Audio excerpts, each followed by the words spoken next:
بسم اللہ الرحمن الرحیم۔ واقعات پڑھیے اور عبرت لیجیے۔ سبق نمبر 61۔ لقمان حکیم رحمۃ اللہ علیہ کا شکر۔ لقمان حکیم کسی کے غلام تھے۔ ایک مرتبہ باغ میں ان کا آقا آیا اور ایک پھل کاٹ کر حضرت لقمان کو دیا تو وہ مزہ لے کر کھانے لگے۔ جب ایک ٹکڑا اس نے خود کھایا تو معلوم ہوا کہ بڑا کڑوا پھل ہے۔ اس نے تھوک دیا اور کہنے لگا کہ لقمان، تم کو یہ پھل کڑوا نہیں لگ رہا ہے؟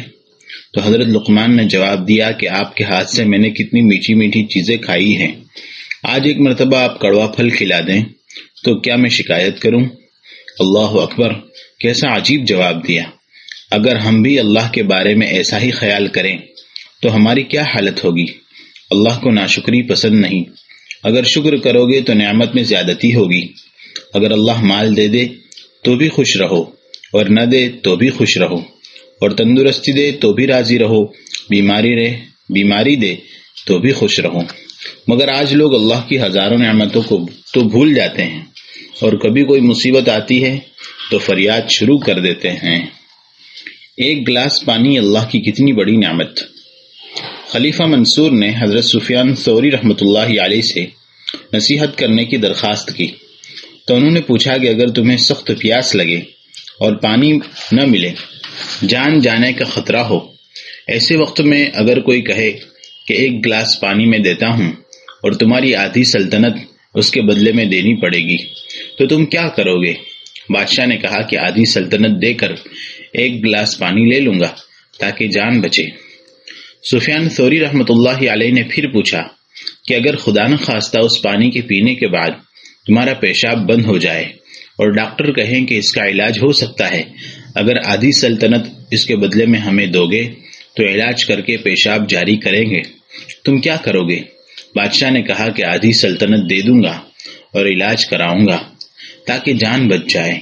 تو اب ان بزرگ صاحب نے عجیب بات فرمائی کہ اس سے معلوم ہوا کہ تمہاری کل سلطنت کی قیمت صرف ایک گلاس پانی اور ایک کٹورا پیشاب کے برابر ہے۔ شکر کرو اس اللہ کا جو تمہیں روزانہ 50 گلاس پانی مفت پلا رہا ہے، اور غور کرو اس کی قدرت پر جس سے کتنا پیشاب بغیر کسی بدلے کے آسانی سے نکل جاتا ہے۔ اگر اللہ بھی اپنی نعمتیں بدلے کے طور پر دینے لگے تو انسان کا جینا مشکل ہو جائے۔ ہر شخص روزانہ اللہ کی دی ہوئی نعمتوں کو سوچا کرے اور اس کا شکر بجا لائے۔ اس سے ایک طرف اللہ کی معرفت نصیب ہوتی ہے اور دوسری طرف نعمتوں میں زیادتی ہوتی ہے۔ آئینہ چینی شکست۔ حضرت شیخ عبد القادر جیلانی رحمۃ اللہ علیہ جو بڑے اولیاء اللہ میں سے ہیں، ان کو کسی نے چین کا بنا ہوا ایک آئینہ دیا۔ حضرت نے اس کو لے کر کہا الحمدللہ۔ پھر انہوں نے اپنے خادم کو دیا کہ اس کو رکھو، جب ضرورت ہوگی لے کر اس میں چہرہ دیکھوں گا۔ اتفاق سے وہ ان کے خادم کے ہاتھ سے ٹوٹ گیا تو اس نے خدمت میں حاضر ہو کر ڈرتے ڈرتے کہا از قضا آئی نئے چینی شکست، اللہ کے فیصلے سے چین کا آئینہ ٹوٹ گیا، اور اس کو یہ خیال تھا کہ اس پر مجھے ڈانٹ پڑے گی کہ تم نے اس کو کیوں توڑا، مگر حضرت نے اس کے جواب میں فرمایا کہ الحمدللہ کہ آلائے خود بینی شکست، اللہ کا شکر ہے کہ اپنے آپ کو سنوارنے کا ذریعہ ٹوٹ گیا۔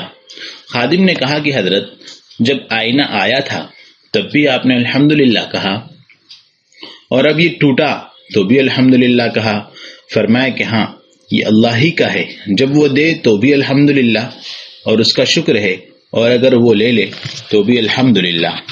اولیاء اللہ کی نظر چیزوں پر نہیں ہوتی بلکہ چیزوں کے پیدا کرنے والے پر ہوتی ہے، وہ ہر وقت اسی پر نظر جمائے ہوئے ہوتے ہیں۔